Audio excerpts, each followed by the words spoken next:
Good evening, everybody, and welcome back to Heroes Hype Premiere Series. I was about to say the wrong one, but either way, sorry, I heard some noise way too loud and I had to fix that. But either way, welcome back to the Heroes Hype Premiere Series. We are currently in the playoffs. We are going to be finding out who is going to be taking the majority of this $10,000 prize pool. My name is Bahamut. We're going to be having 3 excellent days of Heroes of Storm action, which will culminate into a best of 7 to decide who will be winning the split number 2 here. And I just want to quickly say thank you so much to Legacy for the Tier 1 subscription for 5 months of support. I really appreciate that, my friend. But I'm sure you're all sitting at home. You're wondering how we got to Volskaya Foundry. And don't worry, I got you covered. The home team this evening is going to be Inting for Globes. They lost the coin flip. Looking for work, opted for first pick priority in game number 1. They banned out Sky Temple and Cursed Hollow. Dragonshire and Alterac Pass were banned out by the members of Inting for Globes, and Volskaya Foundry will be our first map chosen by the members of chosen by Inting for Globes right there. Just everything's backwards in my head apparently. But either way, we're back into it. We'll get into the swing of things. Everything's got to warm up a little bit. But thank you all so much for coming by. The Miss Windup Bird is in chat for the first time apparently. Laughing Underwater's here. Vita, thank you for coming by. Ezza as well. Not Fun Buns, thank you. Thank you. Bickle as well. Winter, hello. Welcome everyone. If I missed you, I apologize. But we have some wonderful Heroes of the Storm action for you all tonight. I believe we're either doing 2 best of 3s or 3 best of 3s. I honestly do not remember off the top of my head. Illis Donut, thank you so much for the follow. I appreciate that, my friend.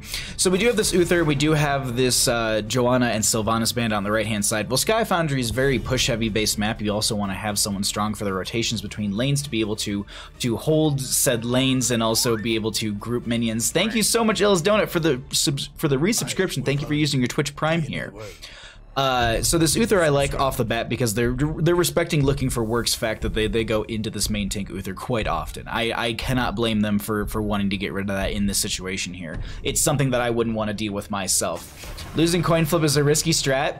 Unless you're the Ghillie Sharks. Unless you're Ghillie Sharks. Those members, they thrive on that loss of coin flip, but we have the Ana band on the left-hand side. They definitely considered what they want to get rid of, but Tassadar will be the first pick here, and we've seen in previous weeks and in different leagues and different, I wouldn't say formats, that's not the right word for it, but either way, a lot of Tassadar play lately, and very, very strong. It was, I can't remember the name of the school, but it was Wafflecopter from one of the schools, I can't remember which one, had like this Archon form forever. They had Twilight Archon, it was post 20, but it was just this insane power they brought to the table. We do have this Vala and the Blaze on the left-hand side, so they're going to be going for that standard, that tried and true. They're not taking any chances here. They're bringing out, they're like, you know what, Ezza, we know you're strong on the Blaze. Let's go ahead. We're going to bring it on in, and let's go for comfort picks here. They're also going to go for a Vala as well. Looking for work, more looking for ringers. Dang, Crescent Method. How you doing, bud? Thanks for coming by. Rob Christie, how are you doing, my friend? Appreciate you coming by. And Kratzlot, how are you? I can't read it because my brain just mushes all the letters together, but Comps, how you doing? Thank you for coming by. Samuro TV is an exception. He uses 2-headed coin.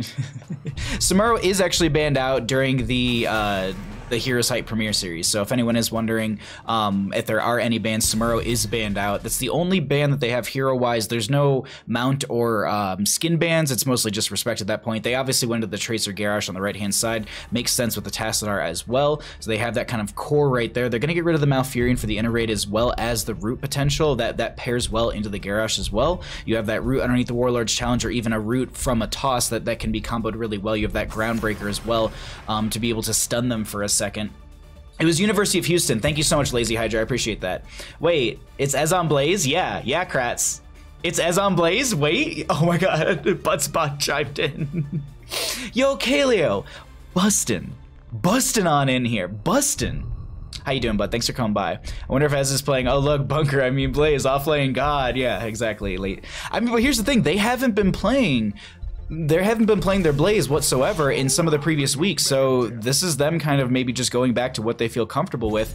They do pick up the Stecker Cane and the ETC. We haven't really focused too much on the draft. I've been kind of all over the place here, but thank you for coming by and thank you for supporting this wonderful community and this wonderful league that we have here. But the Stecker Cane ETC, I like what's going on so far. They've got a lot of great grouping, and they've also got a lot of great opportunities from the members of Inting for Globes. Looking for work needs to close out their draft. They're going to need something to go into that Blaze. Something percentage-based like a Malthael wouldn't be a bad idea, and so there's the Malthael, and then they're going to go for that second support because the Tassadar won't be just enough. Going to go ahead and grab that Stukov as well. It's going over here as well. I had a bit of a lethargic day, honestly. It's been like that a little bit. Like I'm kind of all wishy-washy because next week I fly out again. Like I just flew in Sunday back from Michigan from a wedding, and then that's why I had to take like some extra time off because I was just so wiped out from just traveling so quickly. And then I work basically Monday through Friday this week, and then I have the weekend off, but I'm doing TESPA Collegiate Series, so I don't really have it off per se. And then I work Monday, and then Tuesday I fly out for BlizzCon, but I'm going to Burbank for a couple days before it. Either way, Junkrat will round out this draft. Now, there's a lot of great control that comes into this. They can deal with Garrosh a little bit with the Junkrat as well, so I like what they've gone into, what direction they've gone into here on the side of Inting for Globes, but will the raw power and will the, Tassadar Tracer combo be enough to just, I wouldn't say win them the game, but kind of carry the game in a sense, or just keep the momentum in their favor? Bandit over here has got some great breakdown analysis for all of you. Wait, what? As this an offlaner, I'm the what? As it has been role swap for months. I know, right? Funbuns. I'm just excited about this. Like honestly, like we haven't seen Ezza on Blaze in. Oh, actually no, it's Funbuns. Okay, so there was a swap right there. Okay. I was wondering if they were gonna keep. Okay, I have to read things. That's the other thing that'll help. Yo, Rag. Sorry, I have to switch the scenes here, but thank you so much for your 26 months of support, my friend. I really appreciate that. Thank you so much. I love it. Thank you. Words are hard already, apparently, tonight, but we'll go ahead. Let's get into our game. There we go. On the left-hand side, oh, hold on. On the left-hand side, we're going to be having the members of Inting for Globes. I am trying to get my right logos on so that I have the proper credit to the there we go, to the right organization. So we have the members of Inting for Globes on the left-hand side. Unaverted will be on the Junkrat. Valmar will be on the Deckard Cain. We have Zerial going to be on the Vala. Winterheart will be on the ETC, and Funbuns will be on the Blaze. On the right-hand side, we have the members of Looking for Work. We've got Goku going to be on the Tassadar. We have Fury on that Garrosh. Tomster will be on the Malthael. Casanova going to be on the Tracer, and Dark Chimera on the Stukov. Sounds like a busy couple weeks. It has been a busy couple of weeks for me. It's been wild, but after BlizzCon it'll calm down. I'm honestly just gonna focus on casting more and just getting back to my regular stream time, and also getting to play D&D on the weekends again over at Nixie stream. But all that's aside, let's go ahead and focus in on our game number 1 of our first match of the night in our playoff series here. We are in a double elimination bracket. For anyone who is wondering, you can hit ! bracket. It'll give you the information of how the bracket is formatted and how it's going to be working out, and who's where obviously within the standings. So we are going to be seeing Unaverted getting potentially caught out. That's a great first pickup for Casanova right there on that Tracer. Going to be able to just continue in their rotations and pick up a few more. Oh wait, hold on. Is this Decimate Garrosh? There's like one team I've ever seen run. Well, no, there's someone else. I believe there was another team that did run the body check at level 1, but it's not too common. And the only times I've ever seen Garrosh with body check at level 1 is when they go into that Decimate, which is more of like a bruisery build. It's very entertaining, and I'm excited about this one as we do progress into this game right now. We are also going to be seeing that ETC at Proc Rocket level 1, so going to be having a little bit more help to the friendly team as the game does progress. Blaze does have the new habits at 1 as well, so they're going to be looking for those regeneration globes so they can get the unstoppable status on themselves. So they have that self-cleanse in a sense if they are maybe getting slowed by someone or getting pushed in a little too hard in this bottom lane. We haven't really focused in on this solo lane just yet, so let's actually just check this out for a couple seconds here, get an idea of what this looks like, because we've seen rotations between top and mid before. I'll keep an eye on the minimap, and hopefully it won't miss a kill, but it's always fun just to highlight the solo laners, see how they play against each other, and see kind of who, not who plays the lane, or how they play the lane overall, because you sometimes, like, I've seen solo laners literally just ignore each other and just go for the wave clear, but it looks like Tomster being very aggressive onto Funbuns, just keeping them very low on health, which allows them to be aggressive in this lane, and they can actually rotate out and maybe even be, they can actually jump into another lane and try and help out the friendly team out. Sorry, I saw a couple members grouping up around that Junkrat again. I was thinking they might go for a pick onto Unaverted, but not the case, and it's still pretty early in our experience, but with that one kill they did get in the side of Looking for Work, it's going to be a bit of an experience advantage for them. We'll check in on some of those numbers as the game does progress here, but control point A is going to be opening up. Azero does get the vault out, and then they also have some health. Gonna go ahead and just Hearth completely back, gonna get full mana and health. No, actually not. They're not gonna be going for that. They're gonna be going for the camp on the top left of the screen right there. Indomitable was picked up by that Garrosh, but realistically, like, it's such a strong talent. Like, how can you not go for it? Mockery impression, though? Did you know that Tracer Pulse Bomb does percentage-based damage? Power slide from the ETC. They're going to be battling over this right now. Fury going to toss them off to try and get that channel in their favor, but I think Fury will be the one getting forced away here. Going to go ahead and actually go for the Ruby at level 4 on that Decker Cane. Not something we see too often, but I think Valamar's just looking for a higher heal output, as well as a little bit more sustain over these points. Maybe they can just utilize, you know, some of those smaller potions for maybe Decker Cane or someone who's a little bit lower, or still has like a high health pool, just needs a bit of a top off. As Zero does get the vault out once again. There's a potion waiting on the other side of that wall. Very, very close. It's a risky spot overall. Great power slide from Winterheart to save themselves right there as Fury gets knocked away by the concussion mine from that Junkrat. And right now it's just a bit of a back and forth right over this point. It is going to be in favor for the members of for Inting for Globes. Looking for Work is trying to force their way onto this point. It looks like they've managed to do so as they have control going over in their favor in a couple seconds. It's going to be contested by Winterheart. They're not trying. They're not allowing them to easily get this. The other thing to note too is while this is recall from Casanova was so very perfect. I was about to be like, this is a dead Tracer, but I just want to jump in this top lane, get an idea of what this looks like up here as Goku comes out just to go ahead and get some more stacks on that level 1 Psy Infusion, I believe. And they're going to be able to just with all the minions up there, they can also push out their own wave. So now the timer's more in their favor for that top lane because they've got a great wave pushing up. They've actually, I think, got like 2.5 waves stacked up there plus the camp. So as long as they can delay out the enemy team from getting back into that top lane, it's going to be perfect for them. Bun Buns gets a channel in, or Jet Propulsion right there. Fury going to be just kind of playing around the edge right now, and this is really good tactic coming out from them. They don't need to be aggressive. They have the control over this. They have the channel in their favor. As long as Garrosh is just kind of sitting on this point. Ooh, Zero does go down to the Pulse Bomb that time. Casanova, third time's the charm as Fun Buns is going to be thrown around. Just get the Jet Propulsion out of there. No new habits finished out, but they still have that Pyromania popped and saves them for a little bit as I think Tomster and Dark Chimera is looking for a chase onto Fun Buns, who will use just the conveyor belts just to get around here a little bit quicker, but Tomster already knows. Ooh, hold on. Just the Benny Hill music in the background right now. I know there's a Trigla Protector in mid lane, but look at this in bottom lane. Because this is great. Like, they're buying time. Like, Stukov's not with the friendly team. They don't have Malthael pushing the lane. I mean, granted, yeah, Fun Buns isn't soaking or anything, but this is just buying time. This is the dumbest thing. Fun Buns should get out of here, but this is too entertaining. There's no way. The slows should be... Okay, they get the kill. I'm glad we stayed down there for a little bit. I feel like there was maybe one too many rotations around that bottom point area for Fun Buns, but either way, I think they were just having fun with that engagement. Looking over in the mid lane, doesn't seem like we're going to be finding any sort of engagement. I thought that there was a couple members stacking up, but top lane is going to be getting pretty much the standard treatment. You had the well gone, the front gate's already taken out, and that's the main focus of this first Trigla Protector. Same thing with that front gate in mid lane, just to open that out a little bit further so you can be more aggressive within your rotations between top and mid as we get ready for control point B. I think it's a 3-minute timer, if I'm not mistaken, to announcement, so we should be looking at that around the 9-minute mark in the game. I always feel like I mess that up. I think it's way longer, but I hope you enjoyed the. I need to clip that and put Benny Hill music to it in the background because that was just way too good.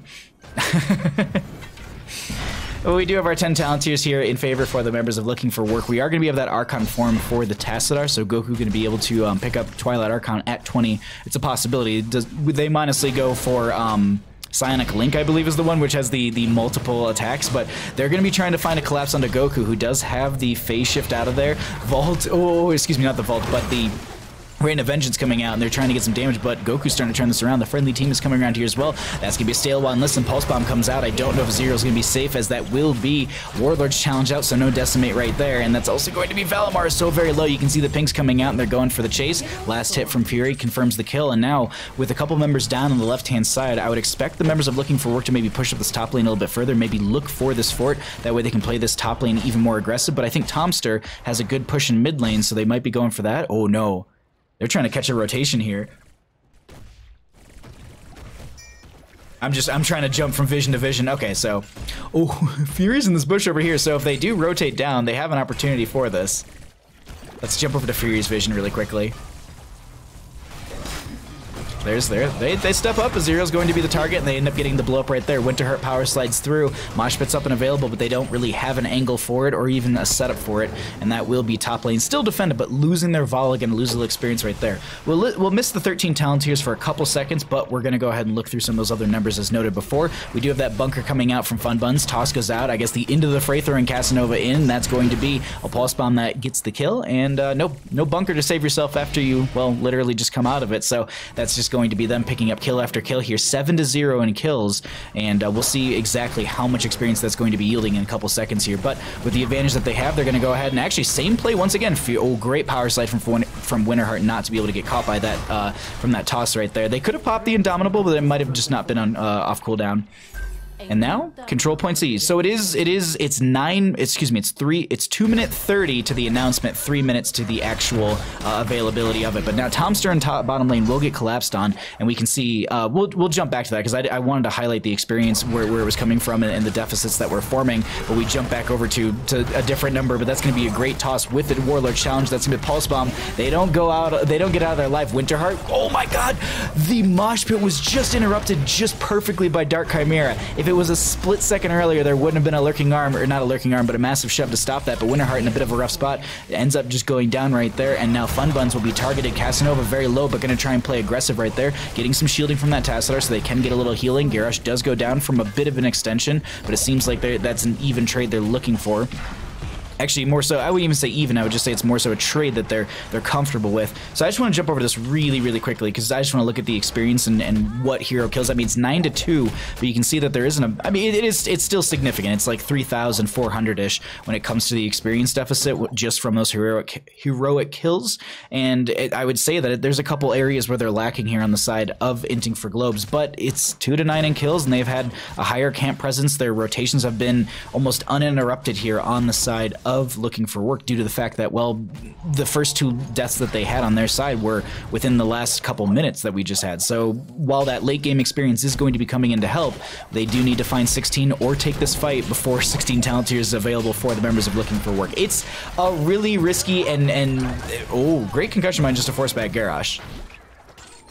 I wouldn't say risky, but it's just it's a very tense moment here, because this control point B could be the major factor in which Looking for Work just kind of start to run away with this even further, or this is the area where Inting for Globes can kind of find their way back into this game, even this up. Maybe if they can find a couple kills here, hold this point, even if they don't get the Triglav Protector, I think just getting a couple kills, forcing back the enemies, that's a big win for them just to get that experience back in their favor. Fury and friends are just poking out at this. They have a camp pushing in. Their own camp was already cleared out, but meanwhile, Tassadar mid lanes is just like, all right, cool. If you 3 can poke and not die, I'll go ahead and just get us a free fort. And they realize it's a touch too late, and that free fort's gonna be passive experience gain. You're gonna have periodic catapults coming in, and that pushes them closer to 16, which they actually do find. Blaze actually getting dove upon down in this bottom lane, or in this mid lane. They do pop the Unstoppable. They're gonna tap well as well. Fun Buns is trying to make their way. Tomster just trying to whittle them down. I think they have a last right stack that they want to use, or at least just to force out the bunker. Meanwhile, over here in the top lane, Winterheart just having a little dance party up here. Full duration, of course. If you whiff a mosh pit, you have to go for full duration on your mosh. That's a great stat while enlisted. Riptar is going to be coming out as well. There's no mosh pit now because it was used a couple seconds ago. They were looking for Casanova, but I believe it's interrupted. Lacerates goes out, and that's going to be a stack onto Vala, who still goes down to the Tassadar. Valimar, very low, is going to be trying to make their way out. That will be the body committer used. Healing on Unavert is going to be not enough as the Tassadar finds the last little bit of damage. Valimar over here on the left-hand side just getting massively shoved into the wall. Gonna get a potion on themselves. I think they'll make it out alive, but Fun Buns will be going down here on the left. I don't think you can make it out of that one right there. And now Winterheart, unless you have a power slide that gets you back home, I think you're going to be going down. They want to at least get the trade, and that will be Tracer going down. She didn't have untouchable stacks, so she doesn't have to worry about those, but still, going to be a death. A little more experience for those members, and this should be Triglav Protector. Second one of the game in favor for the members of Looking for Work.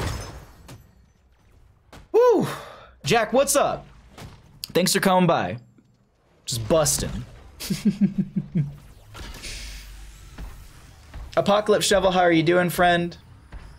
Thank you everyone for coming by. Sorry I haven't been looking at chat as much. It's been honestly a great game from both these teams, but Looking for Work is coming out just saying like, all right, we're swinging. Like, we want to just take this series. We want to go and move on through the bracket. We don't want to have to deal with the lower bracket. We don't have to work our way through that. We just want to be able to cruise through the upper bracket, and then we'll meet someone in the finals with, by the way, as I said, it's a best of 7, and it does have the the 1-game advantage, which I'll have to figure out a way to note that clearly on stream because it's never an easy thing to convey, especially in a lot of these situations. But either way, we'll figure that out for the last night. Right now, we have 16 talent tiers on both sides, looking for a fight here. Actually, just to jump over here, we are going to be seeing Blaze and this is going to be Fun Buns and Tomster battling it out over there, but down in bottom lane, Vala will be going down to the Tassadar as they have put a lot of pressure onto her. This is going to be Casanova trying to step up and get a lot more damage onto Unaverted, and that's a lot of damage onto them. Can they get out of there? Will be enough. Oh my god.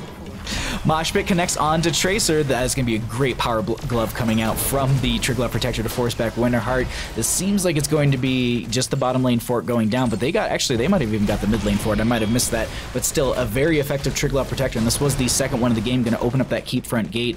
And we didn't have the Blaze going down, and neither did the Maltheo, but just forcing them back, still doing double rotations and soaking up that experience. We can go ahead and look at those numbers once again as the game has progressed here quite a bit. Casanova going to try and step forward, also charging up that Pulse. Actually has it fully charged, just looking for someone low enough to get the damage.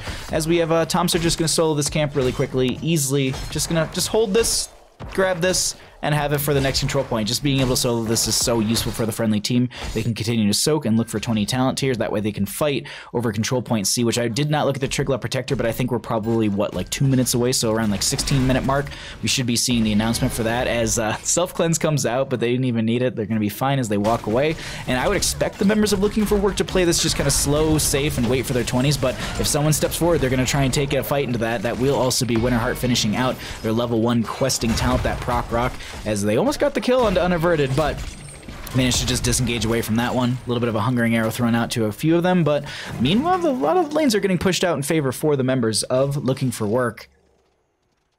It's a hard game right now for the members of Inting for Globes. It's, oh, Fun Buns, can you make it out of here? Do you have, I don't think they need, I was like, do you have Pyromania? Do you even need Pyromania right now? Just to even have that unstoppable status, but they're going to open up bottom lane a little bit further here on the side of Looking for Work. They're trying to find themselves a little bit more pressure here. That also allows them to walk in and potentially end the game with the Triglav Protector, also forcing a fight with their 20 talent tier advantage that we'll see here in just a second what said talents are. It's Twilight Archon, so they wow, just Casanova diving in and gets that Pulse Bomb onto a 0. Dear Lord, is Casanova just putting in work on this Tracer. Great Warlord challenge, great lockdown. They find the Junkrat kill. Dark Chimera takes a lot of damage, but Goku gonna pop that Archon form, gonna be in Twilight Archon, so as long as they're autoing, they will be able to keep that up right there. You can see that little gold and orange bar underneath them does allow you to see what kind of, how long is left on the duration of Twilight Archon, so they'll be able to probably keep that up, and realistically, with the couple kills they have, they're forcing, their posturing looks like they want to end the game. They've got a great minion wave not too far behind them. Doesn't even seem like they really need that as they're going to start attacking the core. 20 seconds for the Junkrat, 14 for that Vala. Can the members of Looking for Work easily take game 1 here? That's going to be Power Slide, Mosh Pit, massive shove, disengages it right there. Tomster is going to be just putting in damage, but very low. Pulse Bomb goes out. Valimar is so very low. The bunker was out, but Decker King goes down. Twilight Archon still getting value here. Casanova just around the core, just constantly autoing into this. That will be the out of the fray onto Dark Chimera with some 200 health. Warlord's challenge onto a couple. Last Rites goes out. ETC goes down. Core is falling rapidly. Catapults have arrived as well. The Vala is out of here. That's the toss on to Fun Buns, and the Riptire comes out, but I don't think that's enough to disengage away from this one right now. And now, with the Twilight Archon as well as the rest of the team still here, they're going to be able to take game number 1. GG. Well played.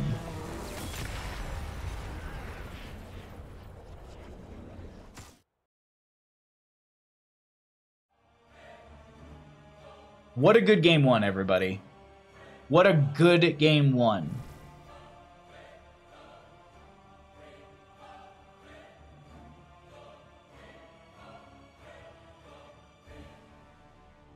Does Tomster know that these other players have families?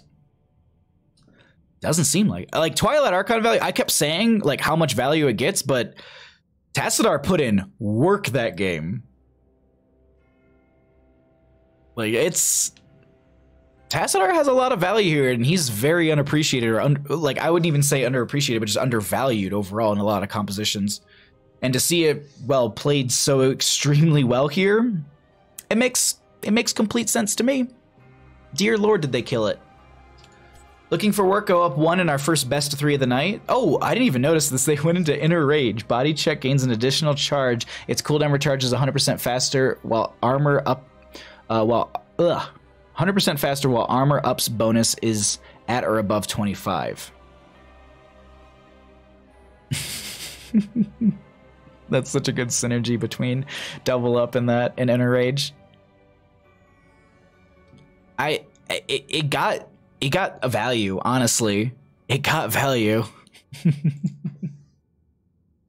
What a fun game number 1, everyone. We'll pull it back to us. Let's go ahead and update them team scores, and we'll get ourselves set up here for game number 2. We'll find out what map that'll be, and what they choose here. Is this tournament seeded or is it random draw bracket? It is seeded. So we had 7 weeks. No, that's wrong. That's TESPA Collegiate. We had 6 weeks of cups. So we had cups 1 through 6, and those were all based on, you know, if you got a first place, you got $500 and you got 120 points, and then it broke down further from there. So we're at the point where, you know, all that seeding's been figured out. I believe if you go into the bracket, it might give the seeding. Hold on, let me double check myself. Someone posted the bracket earlier. Oh, where are you? There it is. Okay. Oh, it doesn't really give the seating here. Let me HeroesHype.com, because we got time while we're waiting for the lobby and stuff like that. I just hope I don't miss it. Either way, let's go. Heroes Hype Premier Series North America standings. So the first seed is going to be Team Feed'em. Second seed will be Inting for Globes. Third is going to be Broken Alliance Gaming. Fourth is PEDs. Stormleague Crusaders are our 5th. Close to Death is our 6th. Looking for Work is our 7th. And CTV is our 8th. And so that is going to be what the standings were. And then that kind of that was the seeding. And then I think everything was just kind of figured out from there. Because, like, yeah, I think Feed'em is going up against CTV, which is 1 and 8, which is typically what you get in a lot of seeded brackets. Let me make sure I'm not missing. Okay, cool. I just want to make sure I'm not missing the lobby overall. Pace, how you doing, bud? Thanks for coming by. Rourke, how are you? Your boys, thank you for coming by. I appreciate it. You can't see it on the bracket, unfortunately, Apocalypse Shovel. You have to go to the Heroes Hype website, go to the drop down on the left-hand side, and then there's the North America and the European. If you go to North America, then there's a standings button. It'll give you the exact, like, it's the whole standings, but you can just count eight slots down. You said there are best of 13 series, Baja. I wish, laughing underwater. When I run a tournament, the final game will be a best of 13 series. All right, I'm getting updated information from Vita, which, by the way, shout out to our admin this evening, Vita, who absolutely kills everything in the background. Like, it's just like, hey, Bahama, it's this. I'm gonna go make the lobby, and then just, you know, run everything in the background. So you just keep rambling and talking about Here's the Storm. I'm like, yeah, I can do that, Vita. That's perfect. So just thank you so much to him. He runs the background stuff, and he talks with the teams. He gets them all in the lobby, and just respect your admins. Just that's all. You know, tell them they're beautiful or something. They love that. Everyone wants to be told they're beautiful.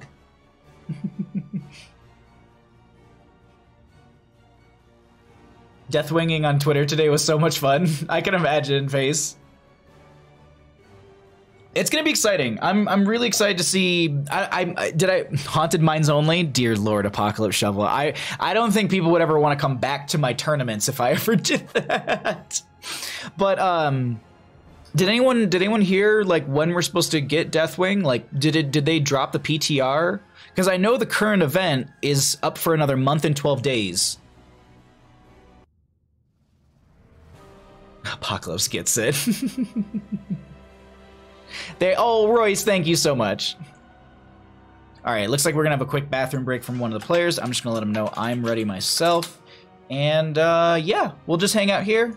Oh, stop, Royce. Thank you so much. Respect your admins, seriously. Respect your admins. They're like, they all do this voluntarily. Like, they're not getting paid for this or anything. All Lost City. I'd throw that in there. I'd throw that. It's after BlizzCon. That makes sense. I mean, because the current event is 1 month and 12 days, which is more than after BlizzCon.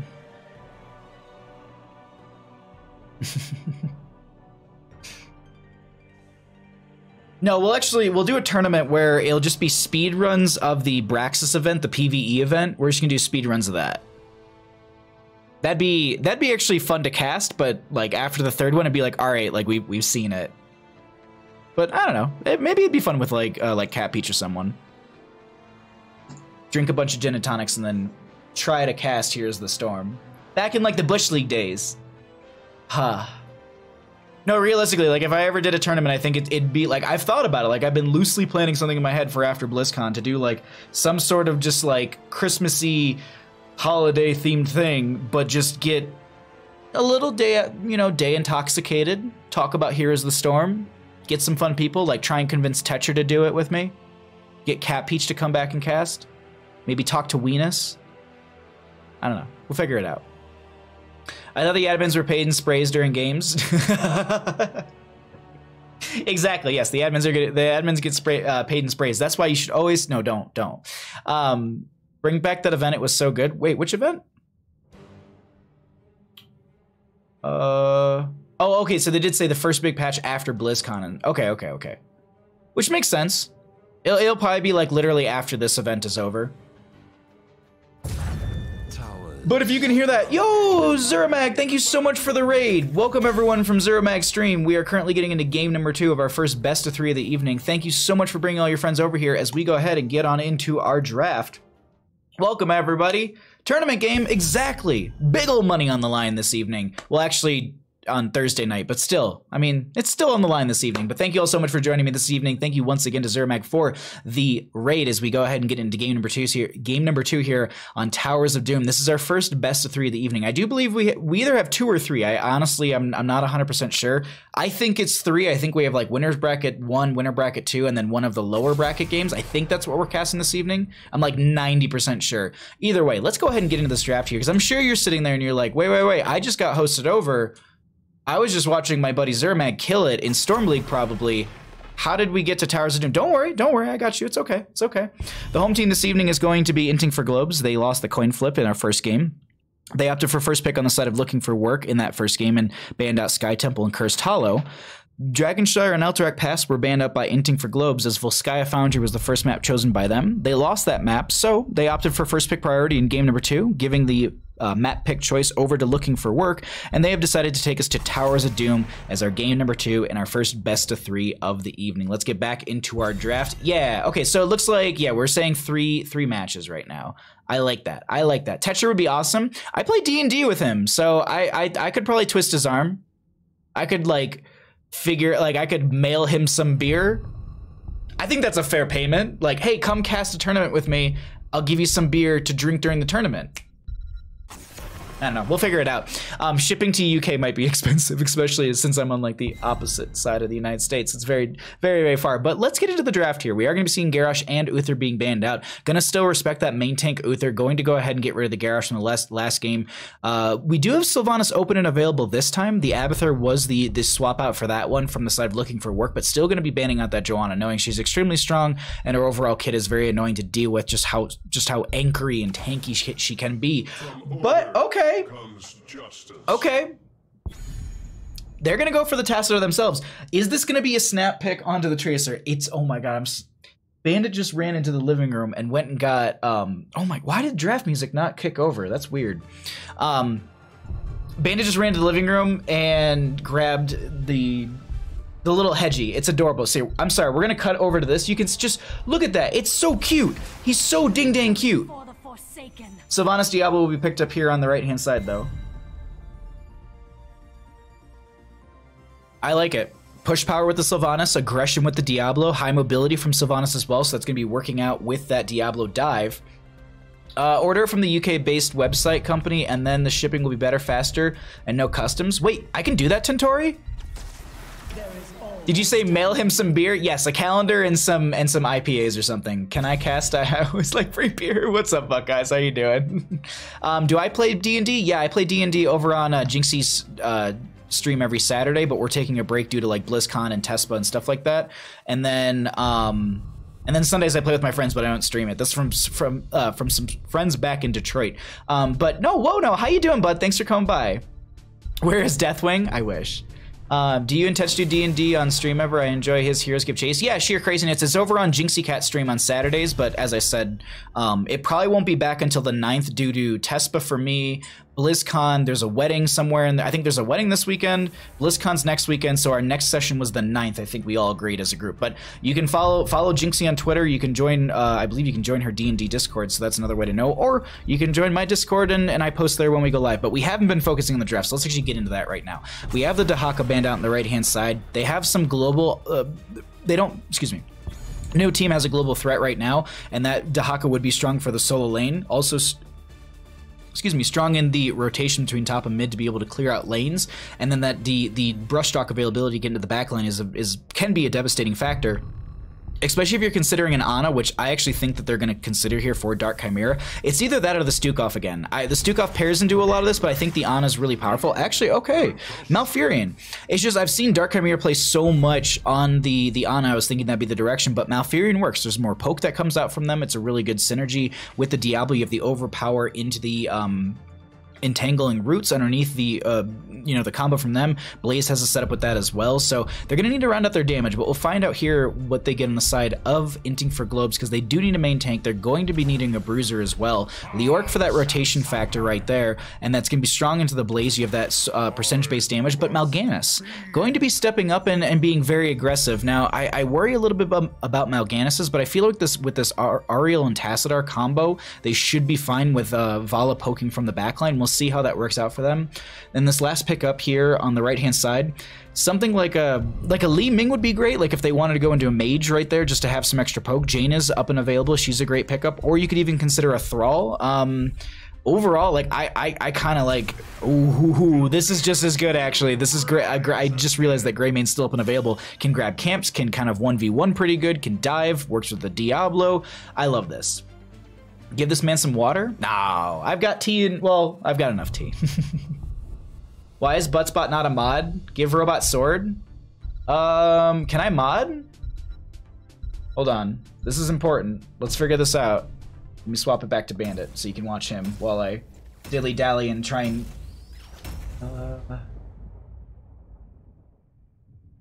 Oh wait, can I not? Is it just /mod? Hold on, is it just /mod? Buttspot. You have added Buttspot as a moderator to this channel. Swing your sword, Buttspot. Wait, don't. That's don't do that. Okay. Never enough tea. Seriously, I'm nearly halfway through the first cup. So, give this robot a sword. Famous last words. Give this robot a sword. Famous butt words. Kind of perfect, honestly. All right, everybody, let's go ahead and get on into it. We got ourselves a game number 2. On the left-hand side, we got the members of Inting for Globes. We have Azirael going to be on the Tassadar. We have Winterheart going to be on the Mal'Ganis. Funbuns will be on the Leoric. We have Valimar on the Ariel, and Unaverted will round out the team on the Vala. On the right-hand side, we got ourselves the members of Looking for Work. Tomster's going to be on the Blaze. We have Fury going to be on the Diablo. Goku's going to be on the Greymane. Casanova on the Sylvanas. And Dark Chimera will round out their draft on the side of the... Sorry, just... That is such a good... That is so good. Dark Chimera will be on the Malfurion. God. Winterheart just out here with the best... Like, can we just... Just the honk. Honks in chat, please. Oh, here you go, Vita. This is for you. There it is. There you go, Vita, that's for you. All right, everybody, let's go ahead and get on into this. We have ourselves game number 2, and we'll be getting our rotations between lanes. Gonna go ahead and see Goku trying to get some damage here onto Funbuns. Just gonna poke at them a little bit, as they are gonna be able to rotate up here in this top lane. Sylvanas didn't go into the Unfurling Shadows at level 1, going into the Overwhelming Affliction right there, so just gonna be going for extra damage overall in a lot of these rotations and a lot of these sustained fights. I've seen a lot of people say that if you're looking for more damage, the Unfurling Shadows works, but honestly, I feel like her level 1 isn't like you can really go into any direction with her level 1. It works so well overall. I think she's one of the best heroes that have been reworked, because I just feel like it's like, yeah, I got options at level 1. I got options at level 2 as well. But we'll see what they end up going into, if they go for that push power with the possession, or if they go into Mercenary Queen just to be able to buff out the lane a little bit faster with these with these pumpkin sappers. But as we typically see, right around the 1 minute mark, or immediately when they're up and available, they're going to be going for these camps. Fury going to be anchoring for the friendly Goku. Just so that, because they could throw both of them on there, but just having that vision's a lot more helpful for them, and then we can actually just go take a peek at top lane between Funbuns and Tomster. Seems like Tomster just going to be getting out of that range, and so Funbuns might have found a hero that can threaten them to force them back in the lane. Before, in the previous game, it was a lot of Tomster forcing back Funbuns constantly throughout that lane, so it's now we're looking at it kind of the opposite way with the Drain Hope. I feel like I'm wrong on that. Either way, we'll go with Drain Hope, but being able to force the Blaze away constantly like that, because Tomster obviously doesn't want to give over free health to Leoric, so just being able to kind of force them back in a lot of those situations with their soul suck, if you will, which is probably a better way that I can say that one. Is that Goose Game meme? Yes. Yo, Sam, how you doing, friend? Thanks for coming by. Just all the honks in chat. Please make Goose skin for Deathwing. Oh my god. He's just carrying around a giant bell. Alright, let's get back into this. Altars are gonna be popping up. Standard, which will be the start. It's going to be triple bell tower phase, unaverted. Gonna get some damage thrown onto them. I like that they threw out the root. It was like, alright, well if you want to step up onto us, you're gonna be getting rooted, but they don't end up getting that right there. I actually want to check because it's just bothering the crap out of me. Alright, not Funbuns. It is Drain Hope. Okay. Alright, cool. Let's actually look at the fight that's happening down here. Huge root goes out, unaverted, so very low, 100 and some 50 health, gonna get poked a little bit further. That's going to be Winterheart with the Night Rush onto a couple. They're just fighting within this enemy team. They've also got that Necrotic Embrace that's gonna be a great stun onto a couple. They trade out left and right hand side when it comes to those bell towers up there. Azerial might have the channel. I don't know if they have poke and time on from this. Does Dark Chimera? They do have a Shadow Flare, but they step too far forward for that as the Necrotic Embrace. Actually, it's going to be the Vala finding that last little auto onto them. Goku stepping up here. That is going to be the Hungering Arrow, not connecting just yet, as they are going to be able to just walk away. This Winterheart's so very low. Valimar now going to be the next target. Do they have enough healing? They have a little bit of hope left in that well, but it looks like it's not going to be enough. Winterheart just kind of meandering out of there with some 90 health. That's a turnaround with the Night Rush. Great right there as Goku tries to go for the kill, but Greymane has been going down. Fury the only one left over here, and that's going to be 72 stacks on, well, 73 on their Black Soulstone. So I think they have one more interrupt. They have one more Fire Stomp, but Fury might overextend by doing this, and they don't have souls. Great use of the Shadow Charge onto a minion just to get themselves safe and away from that team, but poking at this longer and longer worked out for them pretty well. Unfortunately, Leoric was soaking this entire time. Funbuns didn't even come down there. Like, you guys are just going to 4v5 without me. Like, sorry. Like, just deal with it, and hopefully we can get that channel, and they got it. And that's going to be a great pickup for them. 7 Talent here is also here as well. Oh, Funbuns in a bit of a rough spot. I don't know if they have a Wraith Walk, so let's go ahead and see. Do you ever? No, it's not. They end up going down, but out of all the heroes to lose, I mean, that's going to be the one who can cheat death, and you can already see that bar is the grayish bar is going to be exactly it's their death timer. There we go. I was gonna say it's their health bar. I'm like, no, I was gonna say their death bar. Actually, that kind of works out. Either way, they do end up grabbing both these sapper camps. Gonna use the overpower. Nice Detainment Strike into the wall. Also, I think picking up a stack on their level 3 questing or level 4 questing talent. But gonna feed in a couple of these sappers. Actually, most of them go into the front gate. But opening this lane up is very, very important here, especially on Towers of Doom in this bottom lane. It controls the rotations and it controls a lot of what you're able to do in this lower half of the map, especially with sappers and with some of these shrines. That's a great heal coming out from Valimar, as Unaverted was targeted right there. Great also, I keep saying great, but it's honestly, it's these heads up play, like utilizing the root as a disengage tool so that way they're not able to step up further as, you know, onto the friendly team. I love that call from Dark Chimera, just like, all right, like, we don't need to lock them down, we just need to zone them away. Whew.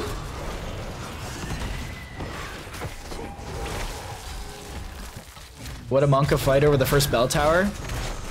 I'm loving this game number 2 right now. It's Towers of Doom. Like, Towers of Doom is such a fun map because I really don't know how it can go either way. I keep watching the mini-map right now between Goku and Funbuns, and I like that they swapped out Tomster for Goku here, because that means that Funbuns, oh, that's an Entomb. They're gonna just try and turn this around. Oh my god.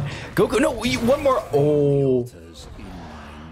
That's Greymane picked off, especially right before a bell tower phase, giving 10 talent here over to the enemy side. Bandit, what's up, bud? You're just staring at me. He's like itching, like I think he wants to like look over the desk and look at the monitor, but I have a little one down there for him. He can watch the game. His little bandit monitor. Shots rain out in favor for the members of Inting for Globes, and that's going to be 36 on their side, and looking for work, going to be sitting at 28. They are down a talent tier, excuse me, they're down their heroics, so that's why you can see them playing a little bit slower and safer in this bottom lane. But look at the mini-map. That's going to be the Lightning Breath out from the Diablo. Okay, that's a good Shadow Charge. Sorry, I was looking at the minimap, and Winterheart's just going to separate from the team because they're trying to split the enemy team in the dive, but it looks like they have managed to dive, and with that 10 talent here, they turn on the side of looking for work and found themselves 3 kills, and now we're going to try and siege into this bottom lane. And so I was watching minimap because I was watching the crash come in, or the collapse coming in from the Blaze and the Greymane between the right-hand side and then the left side right over there, and I was just like, oh, this is them looking for the fight. They had the 10 talent here, and you can see I thought the Lightning Breath was a little too early, but it worked out perfectly for them just to buy time, and now they step up. That's going to be the phase shift from Azirial. They put a shield on themselves. That's going to be the Archon form forced out as well. They do have Winterheart coming back down here, so I think they're like, cool, we got the Archon form out. That's like 100 and some seconds, and Tomb comes out from the Orc, gonna be blocking a couple. Actually, Winterheart can't even get through here, as that will be the Fun Bunch just stealing a little bit of health, and they back out. It's all good. Decent Leo play despite no janitor skin. Oh. I'm a little worried. Like, I read that and I was like, wait, do I have the Leoric janitor skin? I know I have the gold, like, Space Lord one, which is like, I think that's a fair trade. Carrion Swarm a little early right there. It's a bit of a cooldown on that one. I believe 80 seconds overall. Is Archon? No, okay, it is 100. I thought it was 110 for some reason.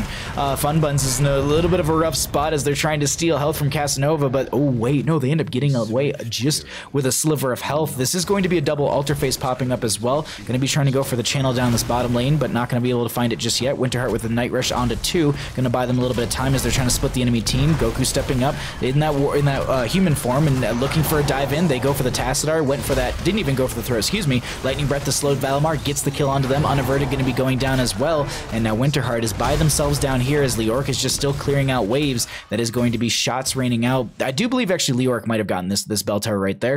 It was Sappers. Oh, Tomster not able to get there. Actually, they might have killed one of the Sappers, only one of them gone in, but 13 talent here on the side of looking for work, and Inting for, ooh, that was a very good shadow charge onto Winterheart. Gets the Night Rush onto a couple. Fury gonna get woken up by the Bell Tower, and Winterheart just trying to live down here, but Bell Tower gonna get locked down by Casanova.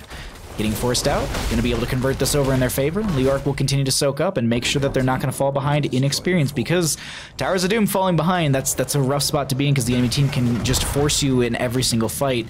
But you know, while we kind of have this bit of a lull in the match, this is something that I always like to highlight on a map like this. Bottom lane control. Next Bell Tower is going to be in this bottom lane position. The only way for the members of Inting for Globes to rotate in is through this Bell Tower area, which is not the best idea, or through this tight choke point, or down the center of the map. So this is something that they can expect here on the side of looking for work, as they're just like, all right, well, we know where the enemy team's coming from. We can play around that factor and play around that advantage, but Tomster in top lane does pop the Pyromania. The Entomb is a touch late from Fun Buns, not able to find the setup right there, but Winterheart, okay, doesn't face check the bush. They'll be fine right there. Gonna grab some sappers for top lane. It's some added pressure. It kind of forces the enemy team out, but it's not something that we often do see teams prioritize, as Azirial is going to be pushing down the bottom lane. Most of the time, I think a lot of these sappers are grabbed just to try and pull the enemy team into a separate lane. Night Rush comes out. That's also going to be Fun Buns with the Royal Focus, Ominous Wrath. Royal Focus is at 16. Big Murky escaped. Yo, Lorelei, how you doing, bud? Jace, how are you doing, friend? Sorry I'm missing chat, everybody. It's a very fast-paced game, and I'm trying not to miss anything here. Sappers in top lane will be going through. As I said, they're not going to get a ton of value. They opened up the front gate, but single altar phase, and as I said, they're also going to expect them to rotate through the center area, so they're kind of trying to collapse on them a little bit, but Tomster does end up getting into him, pops the bunker, gets the ability to jump out to the other side. Goku going to get this channel. That's going to be 5 shots raining out in their favor, putting the enemy core down to 27 health, so they are starting to close this gap, as they are also going to be going ahead and grabbing their siege camp on this right-hand side. Diablo at 4 out of the 5 stacks on that devastating charge, getting very far up on that questing talent right there. Yo, Cranky here. What's up, bud? Ooh, big fight breaking out as Archon form comes out. That's going to be the route to slow down one. Wailing Arrow out as well. Lightning Breath coming out from the Diablo. That's going to be a bit of a split. Oh no, actually, they came right back into that. Huge silence out from Dark Chimera as well, as this is Winterheart trying to find their way out of this. They got the Carrion Swarm. Gonna pop that on Goku, and a few other members get a little bit of healing. They are getting very low, though, on the side of Inting for Globes. Looking for work, looking very strong, and this Fury does go down.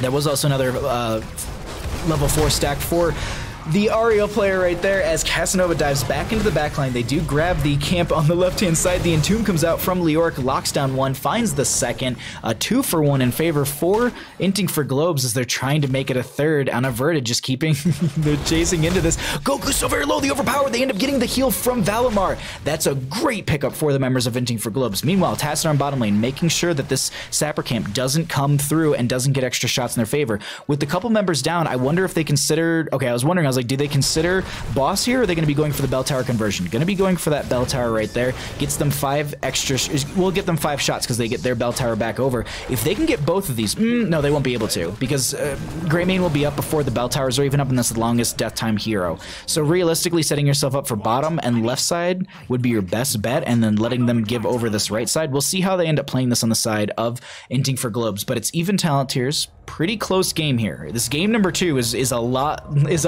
I wouldn't say that game 1 was like a runaway or anything for looking for work, but this is a lot closer. Oh, Fun Buns was going for that channel. Gets the dismount with his Ariel. They go for it. So Ariel below us on the minimap, you can see she has the channel. So 3 shots rain out to the left-hand side, 5 to the right. 19 to 24. I said that backwards. Either way. Fight rate. Oh, Leoric ends up getting the channel. That was such a good Night Rush coming out from Winterheart. That buys them time. Carry and Swarm going to be coming out here. It's a little bit of damage. Entomb comes out, Tomster drops the bunker. This is going to be Winterheart just trying to just live within that. Lightning Breath comes out from Fury. They end up canceling it right there.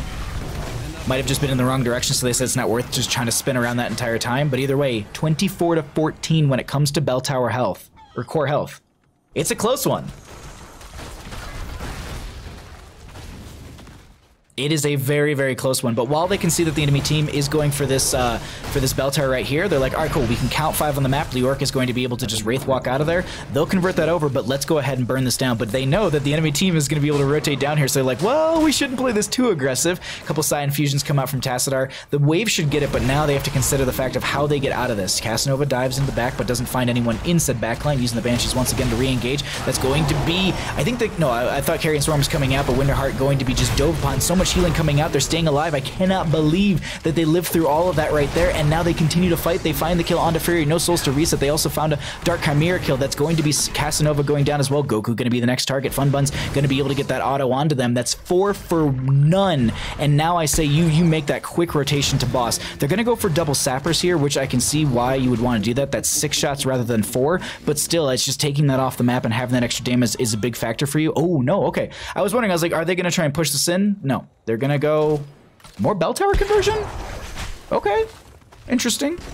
This is not a tactic I've seen a team, or many teams, if any, ever utilize, especially like mid lane pressure. Not a lot of teams focus on the mid lane just because of it doesn't really bring a massive advantage, and they could have set themselves up positionally for this a little bit better, but still, Tomster's the only one up. Malfurion just now getting back. Winterheart can threaten. Tomster's got a little bit of poke, but they have that oil out that's going to be they're going to light it right there. Dark Chimera coming in as well, but this is a little risky. Entomb comes out. They might be, okay, they got the Entomb. Fun Buns has this Ominous Wrath as well, as they do have the Royal Focus on top of that. Lightning Breath comes out, they get the Bell Tower in their favor. 6 shots, excuse me. Oh no, they don't get the Bell Tower in their favor. I thought it went through completely. Sappers do run through. That's 2 shots left on the core on the right-hand side. The members of Inting for Globes are pushing for a game number 3. Can they do it? They've whittled down a lot of the members on the right-hand side. If they can just finalize a little bit of damage, look at Aziriel, but look at the wraparound from Goku, who's trying to find this dive in. That's a bit of a separation from the team. They're all a little split right now as 20 talent here has rolled in. I actually want to keep that up right there just to show that off. Winterheart going to be trying to make their way out. Leoric does go down. Vala goes down as well. But Ariel goes down on top of it, and they...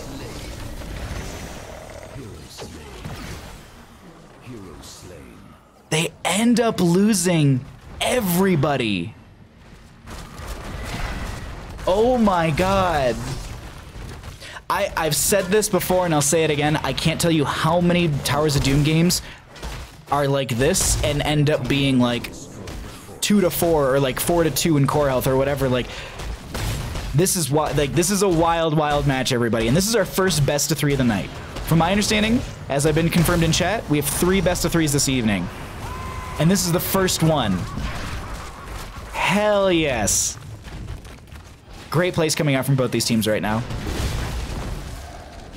I don't know. Here's the question that I posed. Does Fun Buns try and sacrifice themselves to try and stop Dark Chimera from the channel? No, they're like, okay, we're good. I'll leave the 20 Talonteers up for a little bit here just so we can get the look at those, but then I want to cycle through some of the other numbers, get you all an idea of what the experience looks like, the damage, all of that, so that way we can at least look at it through the middle of the game as well. I think constantly trying to channel was a mistake there. Towers of Doom, Comeback City, X-Ray, I agree. X-Ray, it's possible. It's even, oh, hold on, the Entomb comes out. They don't have the Buried Alive, actually. Went in for a different talent right there, which we'll look at a little bit later. Winterheart trying to jump into the backline. Dark Chimera trying to poke out a little bit. This is a forced fight, and Goku finds a dive in. That's going to be Sylvanas, the first one to go down. Ariel did finish out the level 4 questing talent on top of all of that during this fight. Leoric in the backline, that's going to be Sleep going out onto a couple from Winterheart. Dark Chimera getting a little bit low here. These teams are getting a little split as Malfurion goes down. The souls are finished out from Diablo, but now the thing to consider is, can they end through the bottom lane with the sappers? 50 seconds on one, 45 on another. When it comes to these heroes, they only need 2 sappers to go through. There's 3 to defend, and they've got 3 great heroes for defense. Fury with full health and full soul is going to go ahead and use that Lord of Terror as well.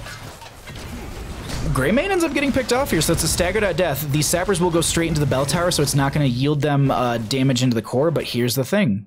There's 3 more sappers still up and available. We have a bell tower phase up in 27. There's options here for the members of Inting for Globes to take us to a game 3. It's what option they want to go for. Boss is up in 3 minutes and 10 seconds, so obviously that's not something you're considering. These altars are up in 15. They'll have their Sylvanas up and available for that, but that's really about it. Malfurion's about to be up. Yeah, and what they're trying to do here is trying to put them in kind of like a checkmate position, like deal with bottom lane, deal with us around the bell towers. They're like, you got to make a choice here, and let's see what they do, as this is going to be Fury with the Overpower. That's going to be... They're trying to 1v4 right now, or well, now it's a little back and forth, but either way, that's going to be Fury getting maybe picked off?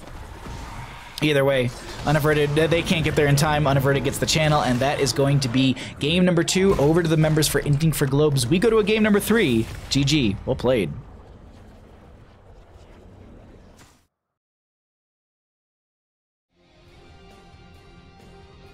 Ooh.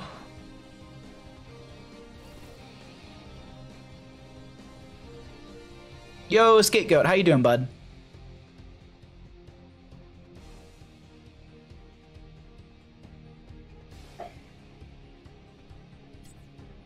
Let's focus on stats, because we didn't get to see those long enough.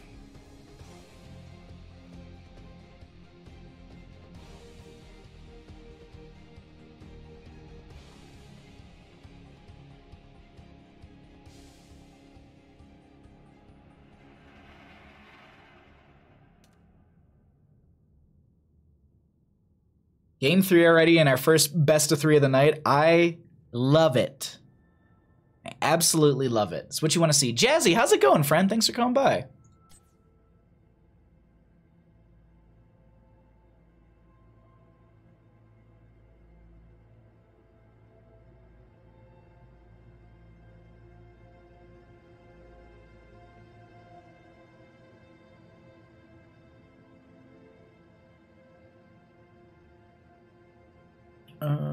Okay.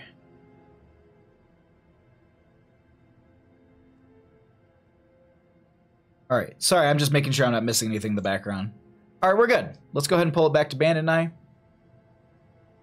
wonder if looking for work does better with Trank over Trank. Oh, Twilight Dream instead of excuse me, Tranquility over Twilight Dream there. Malphite is almost as much healing as Ariel. Yeah. It was a good back and forth. It honestly was such a good back and forth. Go and get ordered some ramen. Oh, that sounds delicious. I would love some ramen. Tari and Reaver Bandit, I think it is. Thank you for the follows, my friends, as we are in those games. Appreciate that. Glad you're enjoying it. Gonna lurk while I work out and while I wait. Enjoy. Ooh. Sorry, I know what map we're going to, so I'm just excited about it. So give me a second. Bandit will give you some breakdown and analysis, and then we'll get you into this next game. Okay, so it's going to be that, and then okay, cool. So there's that. There is Did I do that wrong? I did do that wrong in the first game. There we go. And then we're going to be having this picked by them as that. And then I need you.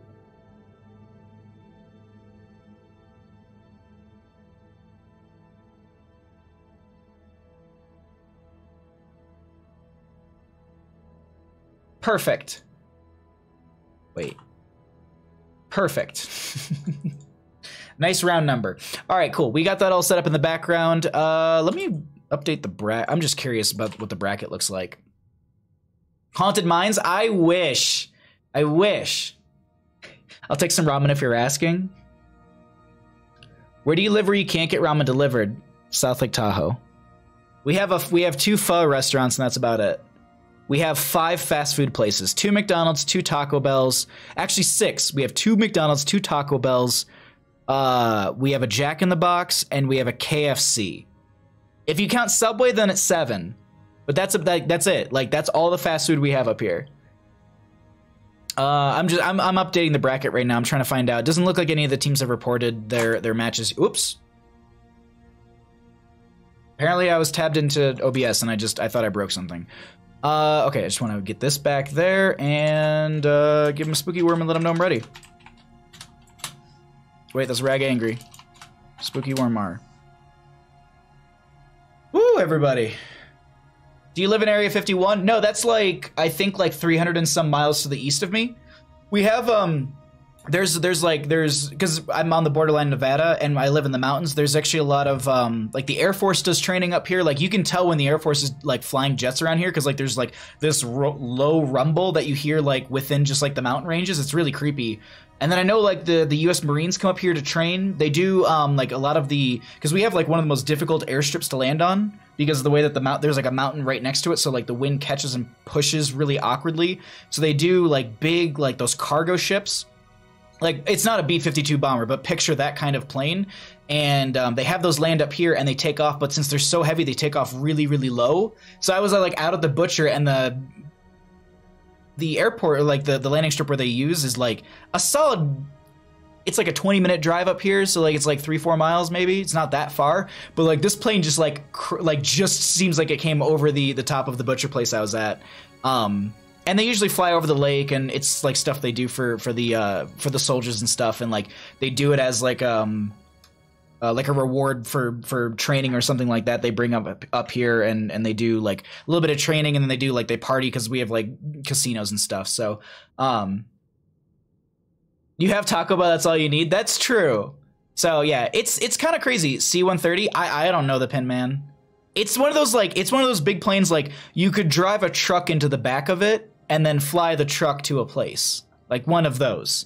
I was talking to my dad and he's just like a B-52 bomber, and I was just like, no, but like yes, but no, like I don't know planes enough to kind of give you the right answer, but it's really cool. Like we get a lot of like military, like today when I was cooking dinner, there was like a helicopter that flew over me. It wasn't one of the, I don't know the name of it, but it was definitely like a military-based helicopter. Because we have helicopters that fly all the time up here that are for rescue, and I've realized that all of the decommissioned military helicopters are used in rescue situations. So like all the ones that rescue people from like the side of a mountain. That's like an old retired like Apache. Is that a helicopter? I think. Either way, we got a draft. Let's get into that. Welcome back, everybody, to our first best of 3 of the evening for the Heroes Hype Premier Series North America playoffs. We're going to be finding out who's going to be taking the majority of that prize pool. That $10,000 prize pool is up on the table. I believe it's like $2,500, a little bit less than that for the first place winner for the Heroes Hype Premier Series North America. But let's go ahead and get into this Hanamura Temple draft. Was it propeller or jet? The big one that flew over when I was at the butcher, that was propeller. The ones that fly like through the mountains and like they use like the valleys and they do like super low flights and like fly over the lake really quickly, those are all like really, really fast like fighter jets. And then we have like big helicopters as well. But anyways, like I've seen Chinooks up here, or not Chinooks, but like the ones with the 2 blades, but like in line, not like to the side. I have seen those up here, like the ones where they have like the side blades, but they can actually like go vertical and stuff like, it's crazy. Anyways, I'm so sorry, everybody. We are on Hanamura Temple, and if you're wondering how we got here and why I've been rambling about helicopters, don't worry. I'll tell you how we got here. The other part I don't know. We are going to be having the members of Looking for Work losing, excuse me, for Inting for Globes lose the coin flip. They opted for first pick priority on the side of Looking for Work. In that game number 1, Sky Temple and Cursed Hollow were banned up by them. Dragonshire and Alterac Pass were banned up by Inting for Globes. First map was Volskaya, chosen by Inting for Globes and lost by them. They opted for first pick priority in game number 2. The members of Looking for Work chose to take us to Towers of Doom. They lost that map, and so they opted for first pick priority in game number 3. And Hanamura Temple is going to be the going to be the chosen map by Inting for Globes. The moment like I need to read something off of this, like all of the burps come up from drinking tea, so my apologies on that one. But either way, we are back into it. We are on Hanamura Temple. Let's see what's going to be happening. Tara, how are you doing? Let's see. Was it this? It looks like the Hercules, that looks about right. That Lockheed C-130 Hercules, that looks like what flew over my head. Absolutely. But let's get into our draft here. Twitch is trolling you. Don't apologize that you're late. Don't apologize. Thanks for showing up. Thanks for being here, my friend. You did not miss the whole stream. You did not. Twin Blades are Chinooks. Oh, okay. I thought that was like I was just basing that off of my Red Alert knowledge. And I usually play like the Nod, or not Nod, but like it was like the Soviets, and I was like, wait, is that like the wrong like military term? Anyways, they do end up getting their first pick Uther. They're gonna respect the Malfurion and the Garrosh once again on the side of Inting for Globes. Looking for Work gets rid of the Sylvanas as well as the Tassadar. Ariel Avala gonna be the actually that's a big staple. That Avala's been a staple all night for them. But Fury on the Uther. Ana gonna be picked up as well. This is the main tank Uther we typically see. Now the question I have for Looking for Work is, do they go into the kind of Merc camp, push pressure, try and take down the lanes, meme comp, or are they going to be going into a divey? Yeah, I think they're going to meme on us, team. I think they're gonna bring up some odd ones here. You did miss some good games, but they're always VODs. Yeah, like I will say this, like game 1 and game 2, amazing. War, how are you doing? Thanks for coming by. Hanamura holdout? Mm-hmm. It's because I don't have an image. I actually messaged my friend Weenus. They're going to ban out the Kerrigan. That makes sense. I mean, it's typically what you see with the Uther Ana combo. You have Sleep Dart. You have the Righteous Hammer. That sounds right. That sounds wrong. Either way, you have the Stun from Uther. You have the Lockdown from Ana. You have the Kerrigan Impale as well. So there's a lot of ways to just like body someone with this composition. So banning out the Kerrigan makes a lot of sense. So we're talking airplanes. When I read Twin Blades, I thought we were talking Variant. That makes sense coming into this stream. Like typically it's like, oh yeah, Twin Blades. Like you would think like Heroes the Storm stream we'd be talking. No, we're talking about helicopters, my friend. What kind of snack should I go for? Oh, well, is it a meal or is it like popcorn? Or are you getting like chips? You know what'd be really good right now? Nachos. A big plate of nachos. That's a good snack. We are gonna see Ariel Vala Blaze on the left-hand side. Joanna's gonna make their way into this one. So they're gonna play this. They're gonna have a strong front line. They're gonna have their Ariel healing from the back. I wonder if they go into like a Gul'dan or like a Li Ming Mage or something like that. I feel like there's something else to just also keep that Ariel Fountain of Hope really full. We'll see. Uther, Ana, Falstead. They have their main tank. They've got their Falstead. Are they gonna go bribes here? Like, are they gonna go Nova? No, but they're gonna go Illidan and they're gonna pick up a Maiev with it. Okay, all right. Also, Cat Peach, how you doing? Thanks for coming by, my friend. Sorry I missed you earlier. Hammer of Justice? I do believe it is Hammer of Justice. You're right, Crescent Method. That sounds more correct than Righteous Hammer. Righteous Hammer, I think I'm thinking of like not Ariel's, Urel's. I think hers is that. Anyways, let's get back into our draft. I think a mage here would be perfect, but they're actually gonna go triple frontline. Okay. I mean, if you can just push face into the enemy team, it's pretty strong. They got blinds for Illidan, kinda.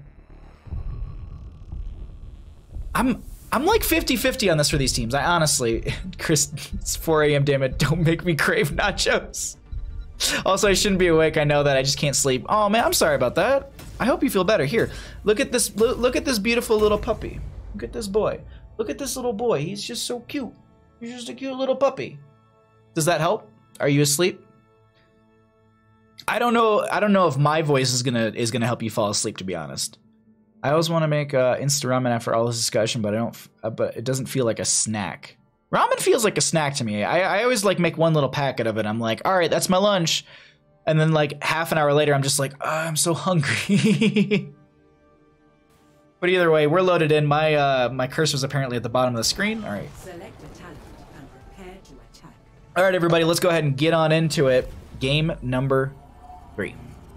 On the left-hand side, we got Inting for Globes. Fun Buns is going to be on the Blaze. We're going to be having Valimar on the Ariel. Aziriel will be on the Sonya. Hopefully it's going to be a leap one. We have Winterheart on that John, and Unaverted once again on the Vala. On the right-hand side, we got Looking for Work. Goku's going to be on the Illidan. We're going to be seeing Casanova on the Maiev. Dark Chimera is going to be on the Ana, Fury on the main tank Uther, and Tomster will be on the Falstead. Let's go ahead and check out our lanes here. Sleepy boy? Oh, he is very sleepy. 3 melee versus 3 melee. Inting for Globes respects the fight. I think we're about to see a big old brawl crescent method. One team has no heroes classified as tanks or bruisers. The other team has 3. Just honk. Just honks in chat, everybody. Honks in chat. All right. Let's check out our level 1 talents. Let's actually get the camera properly positioned. And Adrenal Stimpack for that Blaze. Blocks from Tough as Nail, excuse me, for this Sonya. Okay. Hold your ground as well for the I was going to say Urel, but for the Joanna, dear lord.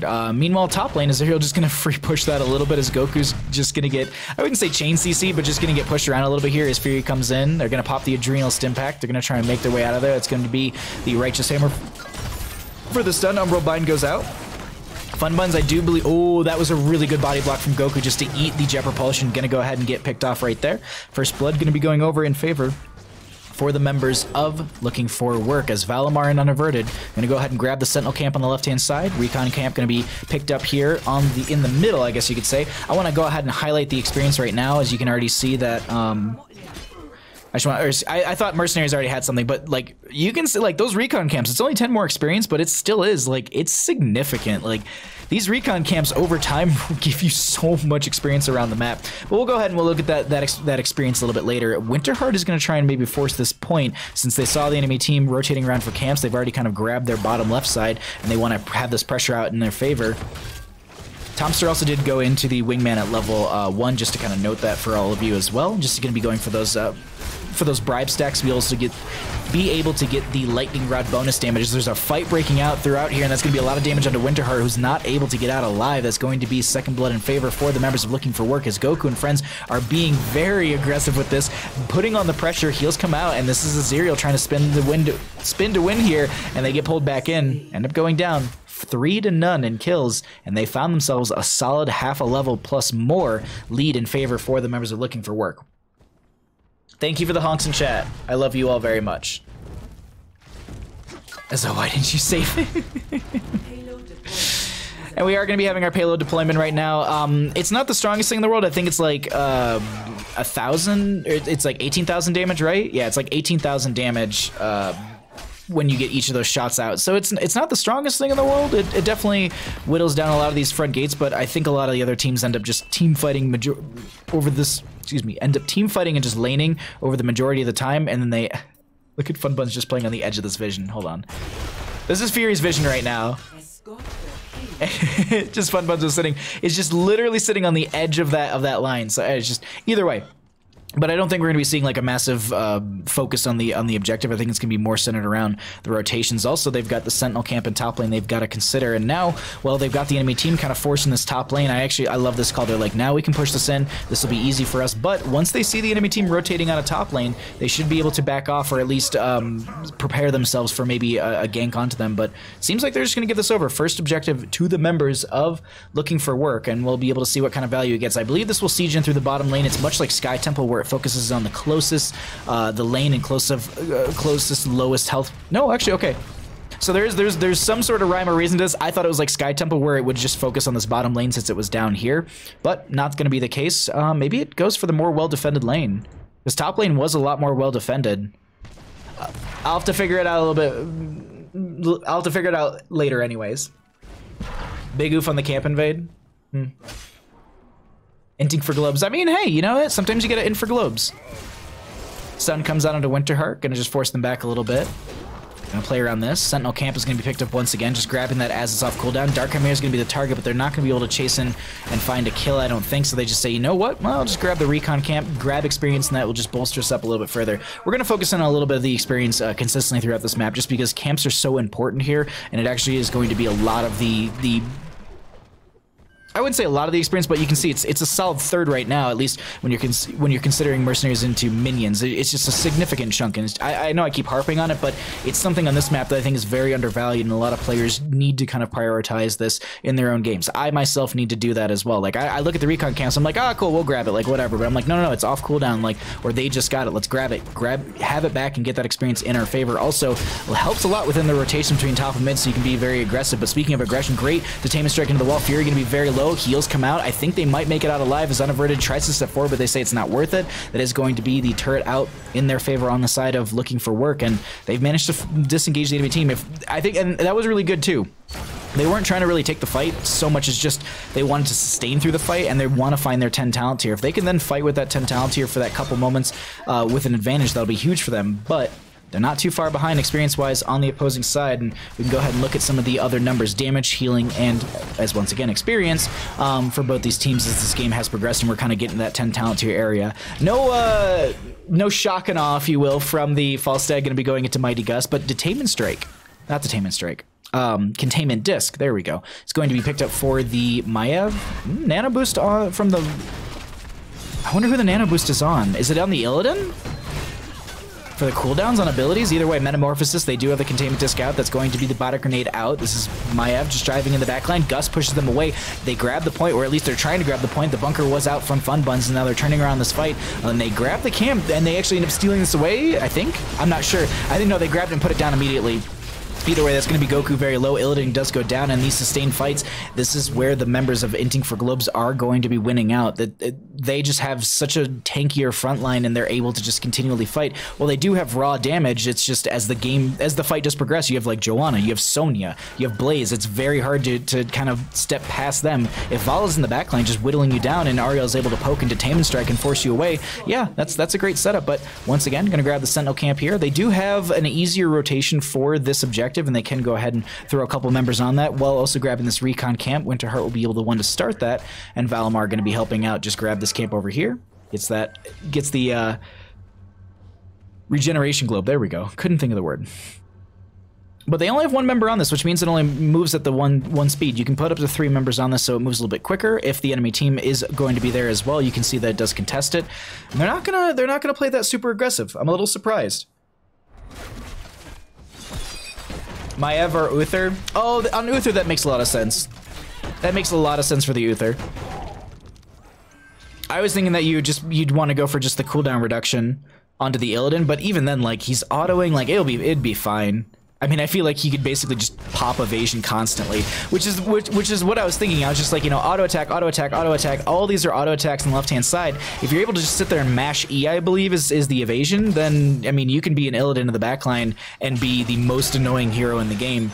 Either way, it's even talent tiers. 13 talent gonna be rounding the corner, and I was wondering if they're gonna try and press up with the Sentinel Camp as well as that threatened huge Divine Storm. That is going to be the Crystal Aegis. Metamorphosis comes in the backline. They dive out further. Do have that evasion. Falstad flies in, looking for maybe an angle with the Gust. Gonna force them back into the fight. Unaverted it very low. Actually, just turns around and says, you know what? Maybe I'll have to go for Dark Chimera, but that will be Vala going down. Trade out for the Uther. They do have those Ghost heals, and they're gonna try and buy a little bit of time with the bunker. Do a bit of a disengage. Uther does go down from those Ghost heals, and so it's a 1-for-1 trade, and they're going to chase up further into Tomster, but I don't think they have enough for a kill, so you're going to try and spin to win on this. They're like, whatever, Fortification Camp, that doesn't bother me. Going to go ahead and just grab this Recon. Oh, no, they try and grab the Recon Camp, but it's stolen back away from them. Aziriel going to be very low, isn't able to spin out of that one, and the camp is up and available, but they say, you know what's better than that? Let's get some kills, and actually Casanova going for that body block positioning before they wake up, gets the kill into Blaze. They can rotate back over here, grab that, and potentially push up with this objective as well. Does Maiev physical damage increase with spell power, or is it just for cooldowns? Let's look at it together as a stream. Instantly boost the allied hero, restoring 200 mana for the next 8 seconds. They gain 30% spell power, and their basic ability cooldowns recharge 150% faster.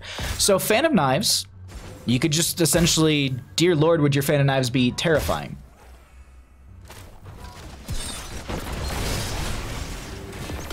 Condemn comes out. They're trying to set up for this right now. Falstad pushing up top lane a little bit further, getting a few more stacks on that bribe. What are they sitting at? 49 stacks, and they've bribed 2 camps already, so they've got that 10%. And now they pull this back on the side of Inting for Globes. It's even talent tiers. Oh my God, Totski, 4 minutes ago, thank you so much for the raid. I did not even notice that. Holy crap. Totski, thank you so much for bringing all your sharks over here. I feel like a jerk, but thank you, thank you, thank you, thank you. I'll resend your alert when we get into this game. Oh my God, my apologies. I didn't even see it happen in chat either. Keen, how you doing? All right, Fork goes down in bottom. They're gonna rotate down and go for, ooh, Metamorphosis to buy some time for Goku. This is Falstad looking for another gust and trying to force back the enemy team, but Valimar is there. They're focusing on this on Valimar, who ends up getting into the bunkers. So they're gonna be safe for a little bit. Containment disc goes out onto the Sonya. The bunker is over, but Funbuns is split off from the team. Unaverted finds the kill onto the Illidan on the right hand side, but Fury is gonna get hit with that spear and gonna get chased in further. Can they find themselves a kill onto this Uther? They should be able to easily. One more heal comes out. Stun goes out as well. Divine Storm. Wait, hold on. Fury, hello? Wait, Fury, hello? Hero slain. Okay. Red team has destroyed Okay. a fort. I believe Fort and top lane just went down during all of that. Thank you so much, Totski. I hope your viewer games are really, really good. I caught quite a few of them. Seems like you guys are beating up some bad guys in the Nexus. Some dude went in there like this dude like Machuri. He was talking about how Tracer does percentage-based damage from the pulse bomb or something like that. Could not stop it.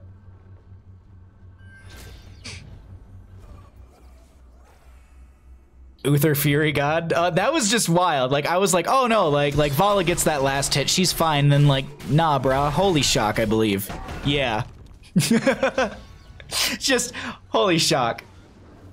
Just let me just shock ya.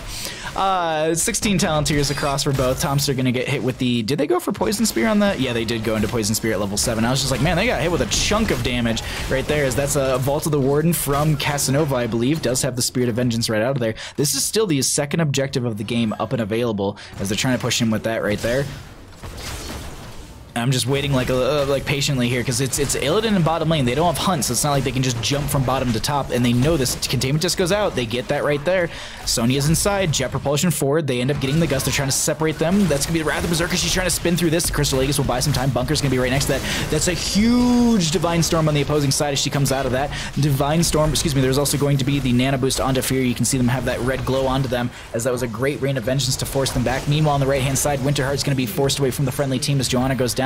That's the the Sonya and the great detainment strikes to force them back. Goku gonna get slowed, but they do end up diving further forward. Funbuns is gonna be the target. They're trying to make their way back into the Nexus, or at least back towards their keep front gate, and they end up losing 3 overall during that entire phase. Meanwhile, Dark Chimera is like, I want to get shots out in our favor, and let's push that on in. Woo!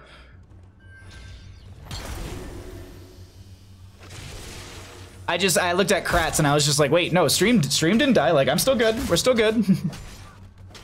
Because reloading didn't work. We're, knock on wood, we're good over here. Mockery. Oh my God. Mockery's in my chat? This is a best of 3. You can, there's actually a little note of it right here in the center of the screen. Because we have, I think we have best of 5s. I think there's a best of 5 for the bottom of losers bracket, and then best of 7 for grand finals. I think that's what it is. I'm trying to remember off the top of my head, but I might be wrong.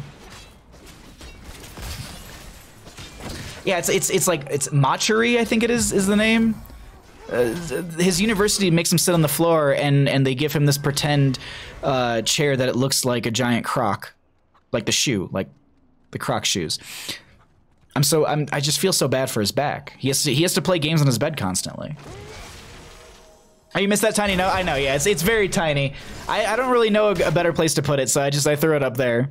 But either way, yeah, we got best of threes. All the games tonight, at least, will be best of threes. We might have a best of 5 tomorrow. I'm not 100% sure, but I'll find out, obviously, after Europe. But anyways, that's going to be the bunker coming down. That's going to be the Sentinel camp still up and available as well. So it's going to be targeted, at least leashed onto the members of Inting for Globes. As it does, they're going to pull it back once again. That Gust was forced out of them. Divine Storm is up and available, but I think they know that they've been pushed down a little bit right now, and so they're going to back off. Winterheart taking a lot of damage just from those lightning strikes from the Falstad. What are you sitting at right now, Tomster? 30% bonus damage on that level 1 questing talent. So I was trying to find some without a questing talent in the bottom left, but they grabbed themselves a Sentinel camp. They got about half a level before they hit their 20 talent here, so they're going to be even less than that. They're trying to force this situation in bottom lane.